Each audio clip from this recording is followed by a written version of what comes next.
ചെമ്പരിക്ക ഖാസി എന്നറിയപ്പെടുന്നത് Khasi CM Abdullah മൗലവിയെയാണ്. Kasaragod ജില്ലയിലെ തളങ്കരയിൽ ഒരു പണ്ഡിത കുടുംബത്തിലാണ് അദ്ദേഹം ജനിച്ചത്.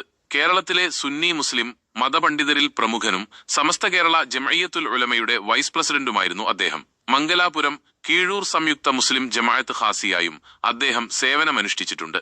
അബ്ദുല്ല മൗലവിയുടെ സംഭാവനകളും സ്ഥാപനങ്ങളുമായുള്ള ബന്ധവും അബ്ദുല്ല മൗലവി മത, സാമൂഹിക, വിദ്യാഭ്യാസ മേഖലകളിൽ ശ്രദ്ധേയമായ സംഭാവനകൾ നൽകിയിട്ടുണ്ട്. വിദ്യാഭ്യാസ സ്ഥാപനങ്ങൾ കാസർഗോഡ് ജില്ലയിലെ പ്രധാന ഇസ്ലാമിക വിദ്യാഭ്യാസ സ്ഥാപനങ്ങളായ Malabar Islamic Complex, MIC, Jamia Saadiya Arabiya എന്നിവയുടെ സ്ഥാപക അംഗങ്ങളിൽ ഒരാളാണ് അദ്ദേഹം. ഈ സ്ഥാപനങ്ങളുടെ വളർച്ചയിൽ അദ്ദേഹത്തിന് വലിയ പങ്കുണ്ട്. ഖാസി എന്ന നിലയിൽ കാസർഗോഡും മംഗളൂരുവിലുമായി ഏകദേശം 140 മഹല്ലുകളുടെ ഖാസിയായി അദ്ദേഹം പ്രവർത്തിച്ചിട്ടുണ്ട്. പണ്ഡിതൻ, നേതാവ്, സമസ്ത കേരള ജംഇയ്യത്തുൽ ഉലമ പോലുള്ള പ്രമുഖ ഇസ്ലാമിക പണ്ഡിത സഭകളിൽ സജീവമായി പ്രവർത്തിക്കുകയും നേതൃപരമായ പങ്കുവഹിക്കുകയും ചെയ്തു. സാമൂഹിക സ്വാധീനം, ജാതിമത ഭേദമന്യേ സർവരാലും ആദരിക്കപ്പെട്ടിരുന്ന ഒരു വിശിഷ്ട വ്യക്തിത്വമായിരുന്നു അദ്ദേഹം. ഉത്തര മലബാറിലെ വിദ്യാഭ്യാസ, സാംസ്കാരിക, സാമൂഹിക രംഗത്ത് അദ്ദേഹം അതുല്യമായ സംഭാവനകൾ നൽകി.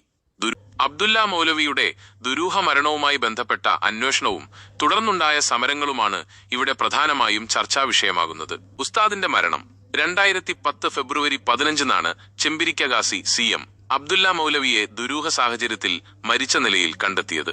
അദ്ദേഹത്തിന്റെ മരണം കൊലപാതകമാണെന്ന് സംശയിച്ച് ബന്ധുക്കളും നാട്ടുകാരും വിവിധ മുസ്ലിം സംഘടനകളും ശക്തമായ പ്രതിഷേധവുമായി രംഗത്തെത്തി.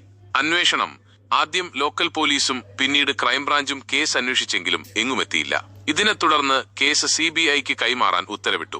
CBI ആത്മഹത്യയാണെന്ന് റിപ്പോർട്ട് നൽകിയെങ്കിലും പ്രാഥമിക തെളിവുകൾ ആത്മഹത്യയെ പിന്തുണയ്ക്കുന്നില്ലെന്ന് കണ്ട് കോടതി പലതവണ ഈ റിപ്പോർട്ട് തള്ളി. കേസിൽ പുനരന്വേഷണം ആവശ്യപ്പെട്ട് ഇപ്പോഴും നിയമപോരാട്ടം നടക്കുന്നുണ്ട്. ഉസ്താദിന്റെ മരണത്തിലെ ദുരൂഹത നീക്കണമെന്നും സത്യം പുറത്തുകൊണ്ടുവരണമെന്നും ആവശ്യപ്പെട്ട് നിരവധി സമരങ്ങൾ നടന്നിട്ടുണ്ട്. കുടുംബാംഗങ്ങളും വിവിധ സംഘടനകളും ചേരിതിരിഞ്ഞ് പ്രതിഷേധിച്ചിട്ടുണ്ട്.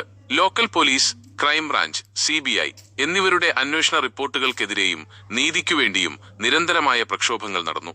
സ്ത്രീകൾ ഉൾപ്പെടെയുള്ളവർ കാസർഗോഡ് സത്യാഗ്രഹ പന്തലിൽ അണിനിരന്നിരുന്നു. CM ഉസ്താദിന്റെ മരണം ഒരു ദശാബ്ദത്തിലേറെയായി കേരളത്തിൽ, പ്രത്യേകിച്ച് മലബാറിൽ വലിയ ചർച്ചാ വിഷയവും പ്രതിഷേധങ്ങൾക്കും നിയമപോരാട്ടങ്ങൾക്കും വഴിവെച്ച ഒരു സംഭവമാണ്. ഇപ്പോഴും ഈ കേസിന്റെ പൂർണ്ണ സത്യം പുറത്തുവന്നിട്ടില്ല എന്നാണ് പൊതുവായ വിലയിരുത്തൽ.